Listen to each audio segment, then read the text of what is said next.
Assalamualaikum warahmatullahi wabarakatuh. Alhamdulillah somad lam yalid wa lam yulad wa lam yakul lahu kufuwan ahad. Asyhadu an la ilaha illallah wahdahu la syarikalah wa asyhadu anna Muhammadan abduhu wa rasuluh la nabiyya ba'dah. Allahumma sholli ala Muhammadin wa ala ali sayyidina Muhammad.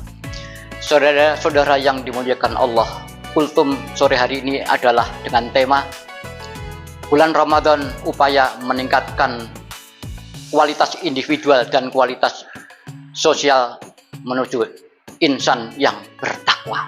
Sadar atau tidak, saat ini kita hidup yang oleh para sosiolog disebut sebagai fast society atau masyarakat serba cepat. Masyarakat serba cepat memiliki 3 ciri. Yang pertama, gegas atau tergesa-gesa. Yang kedua, ganas. Dan yang ketiga adalah gersang. Karena tergesa-gesa, maka perilaku orang pada umumnya adalah ganas. Mereka tidak peduli itu boleh atau tidak, haram atau tidak, menyakiti orang lain atau tidak. Dan pada tahapan berikutnya, mereka akan terperangkap pada kegersangan, yaitu kegersangan spiritual. Seorang penulis buku, Robert Holden, dalam bukunya Success Intelligence pernah menyinggung perilaku orang-orang seperti ini.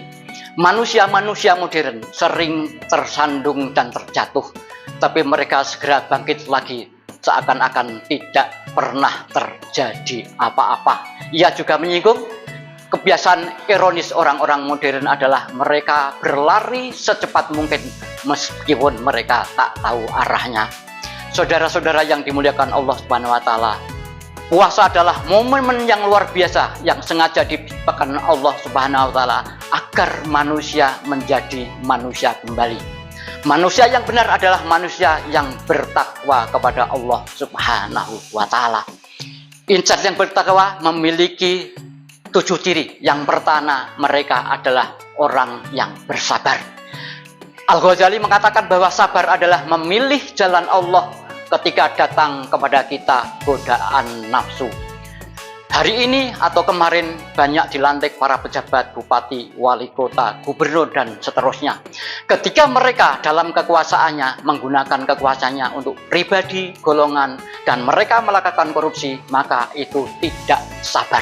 Karena sabar adalah memilih jalan Allah ketika datang kepada kita godaan nafsu.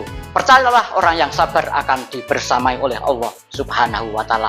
Ciri yang kedua orang yang beriman adalah mereka bersyukur. Orang yang beriman yakin bahwa syukur adalah pintu gerbang utama agar kita mendapat nikmat yang lebih besar.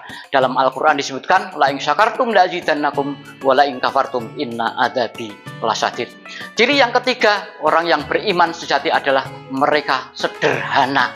Mereka sederhana dalam pembicaranya, sederhana dalam pola hidupnya. Sederhana itu hebat, sederhana itu luar biasa. Maka kita harus belajar sejarah. Ciri yang keempat orang yang beriman sejati, mereka adalah pemaaf. Mereka memaafkan siapapun yang pernah berbuat salah. Mereka ingin tidur dengan nyenyak, sehingga siapapun yang pernah berbuat salah, ia maafkan. Dan ciri yang kelima, orang yang beriman sejati, mereka adalah penuh cinta kasih. Cinta kasih adalah doktrin pertama dalam Al-Quran, yaitu Bismillahirrahmanirrahim, dengan nama Allah yang maha pengasih dan maha penyayang. Kalau nggak ada kasih, nggak ada sayang, maka kita tidak layak disebut sebagai orang yang beriman atau mutakin. Nah, ciri yang keenam, seorang yang imannya sejati, mereka adalah dermawan. Mereka berbagi terhadap siapapun yang membutuhkan dari rezeki yang dianugerahkan Allah kepadanya.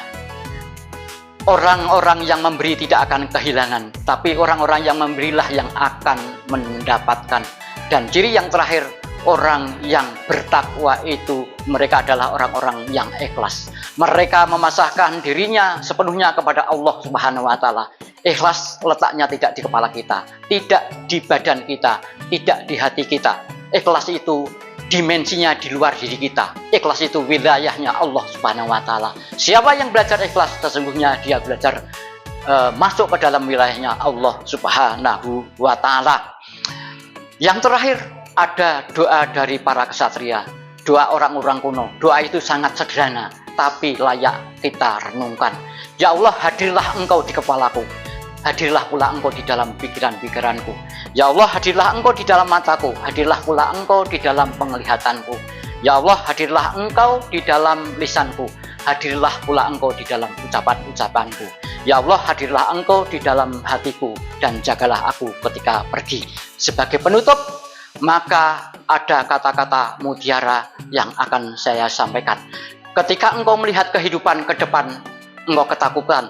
Ketika engkau melihat hidup ke belakang, engkau sakit hati dan luka dalam, maka tengoklah ke atas. Karena di sana ada Allah yang Ia akan setia membantu siapapun yang membutuhkannya. Sebagai menutup, ketika engkau memandang kehidupan ke depan ketakutan, ketika engkau memandang ke belakang engkau luka hati dan sakit mendalam, maka tengoklah ke atas.